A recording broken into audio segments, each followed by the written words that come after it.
नमस्कार साथियों, स्वागत करता हूं आपका हमारे YouTube चैनल में। रीट पात्रता परीक्षा 2025 के अंतर्गत हम कुछ ऐसे महत्वपूर्ण टॉपिक्स को देख रहे हैं जिससे 2-3 नंबर के प्रश्न आने की प्रबल संभावना है। उसी क्रम में आज का वीडियो हमारा NEP 2020 से संबंधित प्रश्नोत्तरी का होने वाला है। जिसने इस टॉपिक्स को पढ़ा है वे इसके प्रश्नों का अभ्यास करें, और जिन्होंने नहीं अभ्यास किया है या नहीं पढ़ पाए हैं वो निश्चित रूप से इस वीडियो में आने वाले 27 प्रश्नों का अभ्यास कर लें तो उनका काम हो जाएगा। सबसे पहला प्रश्न है, शिक्षा नीति 2020 में 10+10+2 शिक्षा का नया पैटर्न क्या है? ठीक है, शिक्षा नीति 2020 में 10+2 का जो नया पैटर्न लगाया गया था उस वह पैटर्न क्या है? तो 5+3+4+3, 5+3+3+4, 5+3 इंटू 3+4 और 5+4+3+3। तो 10+2 शिक्षा का नया पैटर्न क्या है? तो 5+3+3+4। चल तो ऑप्शन बी आपका सही हो जाएगा। क्वेश्चन नंबर दूसरा देखते हैं, नई शिक्षा नीति 2020 में कौशल विकास पाठ्यक्रम किस वर्ग से शुरू होगा? कौशल विकास पाठ्यक्रम किस वर्ग से शुरू होगा नई शिक्षा नीति 2020 के अंतर्गत? कक्षा 6 से, कक्षा 7 से, कक्षा 10 से या कक्षा 12 से? बोलिए। कौशल विकास पाठ्यक्रम तो आपका ऑप्शन ए सही हो जाएगा। कक्षा 6 से कौशल विकास पाठ्यक्रम शुरू हो जाएगा। तीसरा प्रश्न, नई शिक्षा नीति 2020 में एक छात्र को उसकी मातृभाषा में न्यूनतम कितनी कक्षा तक पढ़ाया जाना चाहिए? कम से कम कौन सी कक्षा तक विद्यार्थी को उसकी मातृभाषा में ही पढ़ाया जाना चाहिए? कक्षा 3 तक, कक्षा 4 तक, कक्षा 5 तक और कक्षा 6 तक। तो नई शिक्षा नीति के अंतर्गत कक्षा 5 तक, ऑप्शन सी आपका सही हो जाएगा। कक्षा 5 तक के छात्र को उसकी मातृभाषा में पढ़ाया जाना चाहिए। चौथा प्रश्न देखते हैं, भारत में कितने वर्षों के बाद नई शिक्षा नीति लागू की गई है? 34 वर्ष, 36 वर्ष, 38 वर्ष या फिर 40 वर्ष? तो आपका ऑप्शन ए सही हो जाएगा कि 34 वर्षों के बाद भारत में नई शिक्षा नीति लागू की गई है। चलिए पांचवा प्रश्न देखते हैं, NEP 2020 के अध्यक्ष कौन है? NEP 2020 के अध्यक्ष कौन है? नरेंद्र मोदी, दौलत सिंह कोठारी, SR रंगनाथन या डॉक्टर के कस्तूरी रंजन? तो कौन है अध्यक्ष? तो NEP 2020 के अध्यक्ष हैं डॉक्टर के कस्तूरी रंजन। छठवां प्रश्न देखते हैं, नई शिक्षा नीति 2020 में मानव संसाधन विकास मंत्रालय को क्या नाम दिया गया है? तो 2020 में जो नई शिक्षा नीति आई थी उसके अंतर्गत मानव संसाधन विकास मंत्रालय का दूसरा नाम क्या हो गया है? मानव संसाधन मंत्रालय, विकास मंत्रालय, नया शिक्षा मंत्रालय या शिक्षा मंत्रालय? तो आपका ऑप्शन डी सही हो जाएगा कि इसका नाम बदल करके शिक्षा मंत्रालय कर दिया गया है। सातवां प्रश्न, राष्ट्रीय शिक्षा नीति 2020 में छात्र और शिक्षक का अनुपात क्या रखा गया है? 30:1 रखा गया है, 25:1, 35:1 या 40:1? तो राष्ट्रीय शिक्षा नीति में छात्र और शिक्षक का अनुपात 30:1 रखा गया है। आपका ऑप्शन नंबर ए सही हो जाएगा। आठवां प्रश्न देखते हैं, राष्ट्रीय शिक्षा नीति 2020 के अनुसार राष्ट्रीय मूल्यांकन केंद्र किसके लिए बनाया जाएगा? राष्ट्रीय मूल्यांकन केंद्र किसके लिए बनाया जाएगा? शिक्षकों के लिए, बच्चों के लिए, माता पिता के लिए या उपर्युक्त सभी? तो ऑप्शन बी आपका सही होगा कि राष्ट्रीय मूल्यांकन केंद्र बच्चों के लिए बनाया जाएगा। नौवां प्रश्न देखते हैं, छात्रों के लिए छात्रों के आकलन के लिए राष्ट्रीय मूल्यांकन केंद्र बनाया गया है, जिसका नाम क्या है? राष्ट्रीय मूल्यांकन केंद्र का नाम क्या है?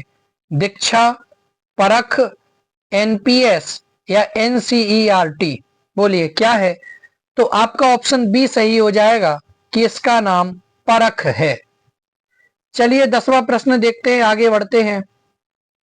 दीक्षा पोर्टल किससे संबंधित है? दीक्षा पोर्टल, बहुत ही महत्वपूर्ण प्रश्न। दीक्षा पोर्टल किससे संबंधित है? ग्रामीण छात्रों के लिए आवासीय विद्यालयों का निर्माण, देश में शिक्षकों के कौशल को विकसित करना, अनुसंधान के विद्वानों के लिए सीखने का ऑनलाइन मंच और उचित शिक्षा पाठ्यक्रमों के लिए प्रवेश परीक्षा वेबसाइट। तो दीक्षा पोर्टल किससे संबंधित है? तो देश में शिक्षकों के कौशल को विकसित करना, इससे संबंध है दीक्षा पोर्टल का। 11वां प्रश्न, राष्ट्रीय शिक्षा नीति 2020 क्या सिफारिश करती है? ऑप्शन एक भाषावाद का, ऑप्शन सॉरी यहाँ बी करें, यहाँ सी करें, ऑप्शन बी पाठ्यक्रम का मानकीकरण का, ऑप्शन सी बहुभाषावाद का, या ऑप्शन डी मूल्यांकन का मानकीकरण का। तो राष्ट्रीय शिक्षा नीति बहुभाषावाद का समर्थन करती है, तो आपका ऑप्शन नंबर सी एकदम सही हो जाएगा। 12 नंबर का प्रश्न, राष्ट्रीय शिक्षा नीति 2020 के अनुसार मूल्यांकन का उद्देश्य क्या है? राष्ट्रीय शिक्षा नीति 2020 के अनुसार मूल्यांकन का उद्देश्य क्या है? ऑप्शन ए रटने की क्षमता का परीक्षण, ऑप्शन बी बच्चों को सीखने की प्रक्रिया में मदद करना, ऑप्शन सी पूरे देश में बच्चों की तुलना करने के मापदंड बताना, या ऑप्शन डी इनमें से कोई नहीं। बोलिए मूल्यांकन का उद्देश्य क्या है? तो ऑप्शन बी मूल्यांकन का उद्देश्य है बच्चों को सीखने की प्रक्रिया में मदद करना, ना कि रटने की क्षमता का परीक्षण या तुलना के मापदंड, या इनमें से कोई नहीं। ये कोई भी सही नहीं है। सही है आपका बच्चों को सीखने की प्रक्रिया में मदद करना। आगे बढ़ते हैं 13 नंबर का प्रश्न, राष्ट्रीय शिक्षा नीति 2020 में प्री स्कूल स्तर 3 के लिए उपयोग की गई पारिभाषिक शब्दावली क्या है? बाल वाटिका, बाल विकास, बालवाड़ी या आंगनवाड़ी? तो ऑप्शन ए आपका सही हो जाएगा कि इसके लिए प्रयुक्त शब्दावली बाल वाटिका है।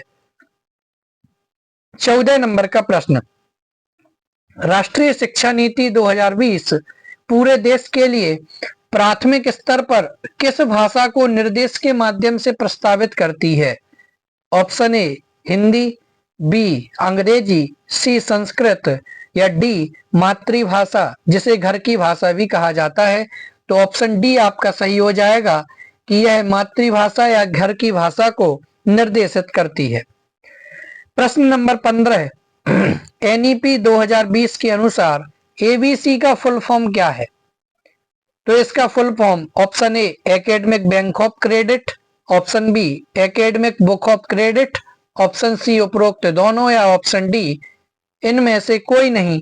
तो आपका ऑप्शन नंबर ए सही हो जाएगा कि एनईपी 2020 के अनुसार एबीसी का फुल फॉर्म है academic bank of credit. 16 number का प्रश्न, राष्ट्रीय मूल्यांकन केंद्र परख का उद्देश्य क्या है? राष्ट्रीय मूल्यांकन केंद्र परख का उद्देश्य क्या है? ऑप्शन ए प्रश्न पत्र सेट करना और परीक्षा आयोजित करना, ऑप्शन बी बोर्ड परीक्षा के लिए प्रश्न पत्र सेट करना, ऑप्शन सी मानदंड, मानक और दिशा निर्देश निर्धारित करना, ऑप्शन डी यूजीसी के लिए प्रश्न पत्र सेट करना। बोलिए, तो राष्ट्रीय मूल्यांकन केंद्र परख का उद्देश्य है मानदंड, मानक और दिशा निर्देश निर्धारित करना। तो आपका ऑप्शन नंबर सी एकदम सही हो जाएगा। क्वेश्चन नंबर 17, राष्ट्रीय शिक्षा नीति 2020 के अनुसार अधिगम होना चाहिए। कैसा होना चाहिए? विषय वस्तु अभिमुखी होना चाहिए, प्रयोगात्मक होना चाहिए, ऑप्शन सी पाठ्य पुस्तक केंद्रित होना चाहिए, या ऑप्शन डी व्यवहारात्मक होना चाहिए। कैसा होना चाहिए? तो राष्ट्रीय शिक्षा नीति 2020 के अनुसार अधिगम प्रयोगात्मक होना चाहिए। ऑप्शन बी आपका एकदम सही हो जाएगा। 18 नंबर का प्रश्न, राष्ट्रीय शिक्षा नीति के अनुसार 2020 के अनुसार विद्यार्थियों का रिपोर्ट कार्ड जो कि अभिभावकों को प्रदान किया जाएगा वह कैसा है? मानक संदर्भित परीक्षण पर आधारित हो, मापदंड संदर्भित परीक्षण पर आधारित हो, विद्यार्थी के प्रदर्शन को उनके सहपाठियों से तुलना के रूप में प्रस्तुत करे, या विद्यार्थी की प्रगति व विशिष्टता को प्रतिबिंबित करे। तो जो भी रिपोर्ट कार्ड राष्ट्रीय शिक्षा नीति 2020 के अनुसार विद्यार्थियों को दिया जाएगा वह विद्यार्थी की प्रगति व विशिष्टता को प्रतिबिंबित करे, इसलिए ऑप्शन डी आपका एकदम सही हो जाएगा। 19 नंबर का प्रश्न, नई शिक्षा नीति 2020 किसने तैयार की है? ऑप्शन ए कोठारी समिति, एस.आर. रंगनाथन, के कस्तूरी रंजन समिति, या ऑप्शन डी केंद्रीय माध्यमिक शिक्षा बोर्ड। तो आपका ऑप्शन नंबर यहाँ पर भी अब सी और ठीक है, आप ऑप्शन नंबर बी समझिए, के कस्तूरी रंजन समिति ने तैयार की है, इसलिए आपका ऑप्शन बी एकदम सही हो जाएगा। और प्रश्न नंबर 20, जीडीपी का कितना प्रतिशत केंद्र सरकार द्वारा नई शिक्षा नीति 2020 में खर्च किया जाएगा?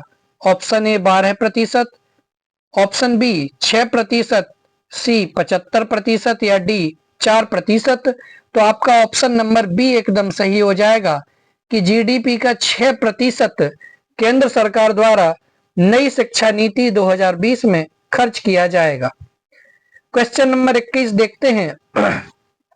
पाठ्यक्रम को छात्र के संज्ञानात्मक विकास के अनुसार कितने चरणों में? 4 चरणों में विभाजित किया गया है। किसको किया गया है? पाठ्यक्रम को। किसके अनुसार? छात्र के संज्ञानात्मक विकास के अनुसार। कितने चरणों में विभाजित किया गया? 4 चरणों में। तो पाठ्यक्रम को छात्र के संज्ञानात्मक विकास के अनुसार 4 चरणों में विभाजित किया गया है। इसका सही अनुक्रम क्या है? तो ऑप्शन नंबर आपका ए सही हो जाएगा कि मूलभूत चरण, उसके बाद प्रारंभिक चरण आएगा, फिर मध्य चरण और फिर माध्यमिक चरण। तो इसलिए आपका ऑप्शन नंबर ए एकदम सही हो जाएगा। प्रश्न नंबर 22, नई राष्ट्रीय शिक्षा नीति के ड्राफ्ट में स्कूली शिक्षा माध्यमिक कक्षाओं के लिए कौन से ग्रेड रखे गए? ऑप्शन 1 ग्रेड 9वां 10वां 11वां, ग्रेड 10वां 11वां तथा 12वां। ऑप्शन नंबर 3 ग्रेड 9वां 10वां 11वां तथा 12वां। ऑप्शन नंबर 4 ग्रेड 9वां तथा 12वां, या ऑप्शन नंबर 5 अनुत्तरित प्रश्न।